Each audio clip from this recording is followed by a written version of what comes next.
I'm Martha Maurer from the KTAR Live Desk with continuing coverage of yesterday's Arizona primary elections. And we have some winners, we have some losers, so let me bring you up to date.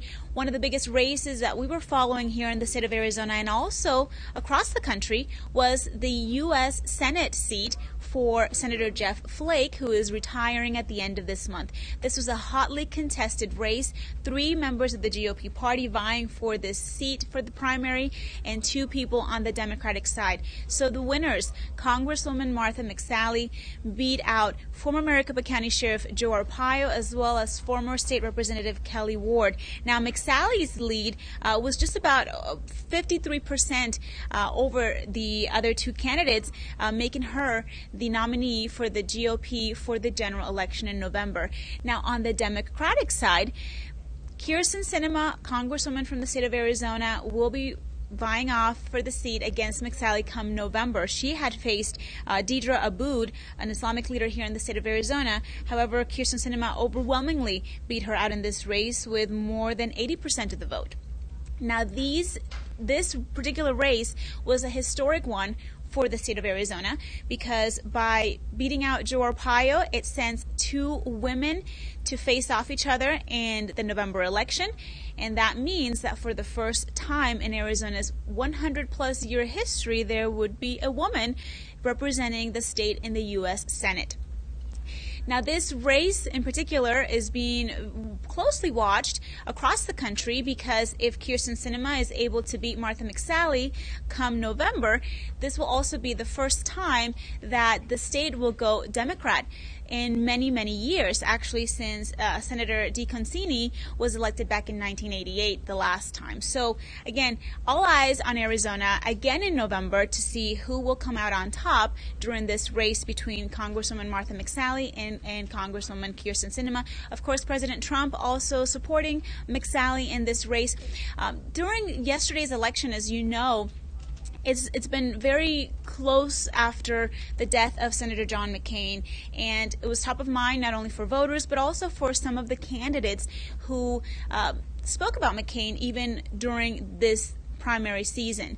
Yesterday, Martha McSally, in her victory speech, she talked about Senator McCain and what he meant to her back when she started her career and also as the woman that she is today. So here's a little bit of that speech.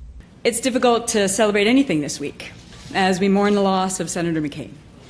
And we prepare to honor him here in Arizona and in D.C. before he's laid to rest at Annapolis. Senator McCain was an American hero. He paid an unfathomable price for our freedom, and upon returning home, continued to serve with conviction, honor, and sacrifice his whole life. From my early days as a cadet at the Air Force Academy, we studied him as an example of courage, leadership, and honor. Senator McCain came to an event for me when I first ran for Congress. And he told the crowd there that the main difference between the 2 of us was that my takeoffs equal my landings, unlike him. And that I shoot down airplanes and he gets shot down. In his words. Here was this larger-than-life patriot joking about being shot down and taking his time to support a fellow fighter pilot who followed in his footsteps. I am forever grateful to have had the chance to know him, to learn from him, and even to work with him on saving the A-10 Warthog. Besides the U.S. Senate race, there were other hotly contested races here in the state of Arizona, one being for governor. Governor Doug Ducey came out on top again for his to be the GOP nominee come November. But on the Democratic side, there were actually several people who wanted to win their name on that ticket in November. The one that came on top was David Garcia, an ASU professor. He gained a lot of support from Red for Ed people and teachers and supporters, educators, during the state walkout of teachers that happened last spring as they demanded a raise for teacher pay. So come November, we will have once again Governor Doug Ducey facing off David Garcia. David Garcia being a Democrat hoping to unseat the governor. Other two races that I wanted to tell you a little bit about is Congressional District 8. You will have in November Debbie Lesko versus Dr. Hiral Tiperneni. Perhaps that sounds like deja vu to you, and it actually is, because because back in the spring, we had a special election to decide who was going to replace outgoing or ousted, if you will, Congressman Trent Franks, who came into a little bit of trouble over allegations of sexual misconduct. And at that time, Debbie Lesko came on top. She headed to D.C., but now has to defend her seat yet again come November against the Democratic winner, Harold Tipernini. Also, Congressional District 9 was vacated by Kirsten Sinema when she decided to run for U.S. Senate. And in this race, our very own former Phoenix Mayor Greg Stanton was elected last night to represent the Democratic Party on the ticket in November. He will be facing a Republican by the name of Stephen Ferrara. So those will be two other races that we'll be watching very closely come November. Now, there were some losers during the election, those that will not be coming back to office. That will be, at the end of this term, Secretary of State Michelle Reagan, who came under a little bit of fire after, back in 2016, there were some issues with polling places, as well as a controversy over potential hacking of Russians into our election system. Michelle Reagan has lost her seat in this race.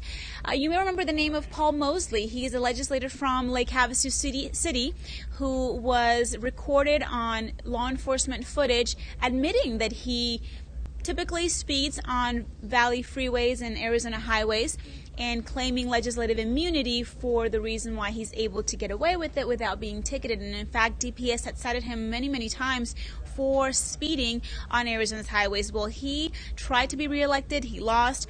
The other name you may recall is Don Shooter. He was a state representative from Yuma.